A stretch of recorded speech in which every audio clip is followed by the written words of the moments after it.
Episode की शुरुआत में हम लू पेंग को देखते हैं जिसके सामने जियान यिन बैठा होता है। वो लू पेंग से हॉस्पिटल में हुई घटना के बारे में माफी मांगता है और वांग यान को जेल में डाल देता है। फिर वह लू पेंग से कहता है कि मैं यहाँ तुमसे वुड क्रिस्टल के लिए आया हूँ और उसके सामने एक प्रोजेक्टर को ऑन कर देता है और लू पेंग को बताता है कि आपके बताए अनुसार मैंने एंशिएंट सिविलाइजेशन के बच्चे स्केप के बारे में पता लगाया जिसमें से आप अपनी इच्छा से चूज कर सकते हैं जिसके बदले में आप वुड क्रिस्टल को एक्सचेंज करेंगे। जिस पर लू पेंग उसके सामने सभी मटेरियल की लिस्ट दिखाता है। इन सब मटेरियल को देखकर जियान यिन कहता है कि मैं सिर्फ एक वुड क्रिस्टल के लिए इतना मटेरियल इकट्ठा नहीं कर सकता। जिस पर लू पेंग उनसे 2 वुड क्रिस्टल की बात करता है जिसे सुन कमांडर जियान यिन एग्री हो जाता है। जिसके बाद लू पेंग वहाँ से अपनी फैमिली के पास आ जाता है जहाँ पर वह अपनी फैमिली के साथ अच्छा टाइम स्पेंड करता है। जिसके बाद लू पेंग अपनी शिप में आ जाता है और फिर उसके सामने बबत आती है और लू पेंग को अपने ट्रेनिंग ग्राउंड में ले जाती है जहाँ पर वह कई सारी किताबों को लू पेंग के सामने लाती है जिसमें टोटल 10,000 बुक होती है जो लू पेंग के लेवल को ब्रेक करने में मदद करेगी। और बबता लू पेंग को बताती है कि मैंने मास्टर द्वारा बनाई गई सोल इम्प्रिंट को तुम्हारे अंदर इंजेक्ट कर दिया है जिसकी वजह से तुम आसानी से स्टार ट्रेवलर तक पहुँच सकते हो। फिर बबता लू पेंग को बताती है कि मेरे मास्टर द्वारा बनाई गई सोल इम्प्रिंट को सेक्टर लॉर्ड का बंदा भी फील नहीं कर सकता कि कब उसके अंदर इसे इंजेक्ट किया गया।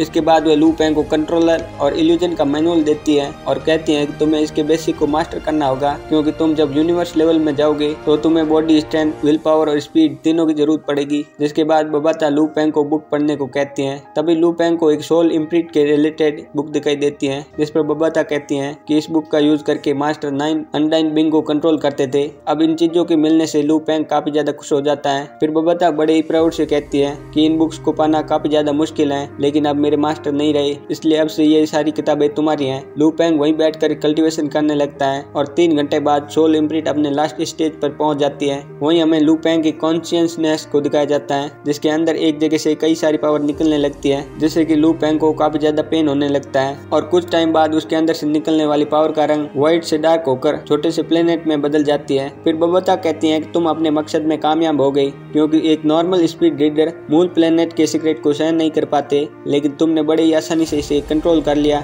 बबता लू पेंग से कहती हैं कि अभी तुम गॉड लेवल 9 पर हो लेकिन तुम्हें जल्द से जल्द स्टार ट्रेवलर लेवल तक पहुंचना होगा जिससे कि तुम अर्थ पर आने वाले खतरों का सामना कर सको। फिर बबता एक टेक्निक को परफॉर्म करती है जिसका नाम दाउशन टेक्निक था जिसकी वजह से लू पेंग की बॉडी की हीट काफी ज्यादा बढ़ जाती है और लू पेंग के सभी सेल्स एक्टिवेट होने लगते हैं जिससे लू पेंग को काफी ज्यादा दर्द होता है। फिर थोड़ी देर बाद लू पेंग नॉर्मल हो जाता है जिसके बाद बबता लू पेंग को चेक करती है और फिर बबता लू पेंग को बताती है कि तुम्हें डायमंड बॉडी मिली है और फिर वह उसके बारे में बताती है कि हर एक स्टार ट्रेवलर के पास अलग अलग एबिलिटी होती है जिसमें mental, fire, would, water, earth, wind और लाइटनिंग होती है और तुम्हें डायमंड बॉडी मिली है जो एक मेंटल एबिलिटी है जो काफी ज्यादा रेयर होती है जिसकी वजह से तुम अपने से ताकतवर योद्धा को हरा सकते हो। और फिर लू पेंग ट्रेनिंग रूम से बाहर आता है और इसी के साथ ये एपिसोड यहीं पर खत्म होता है।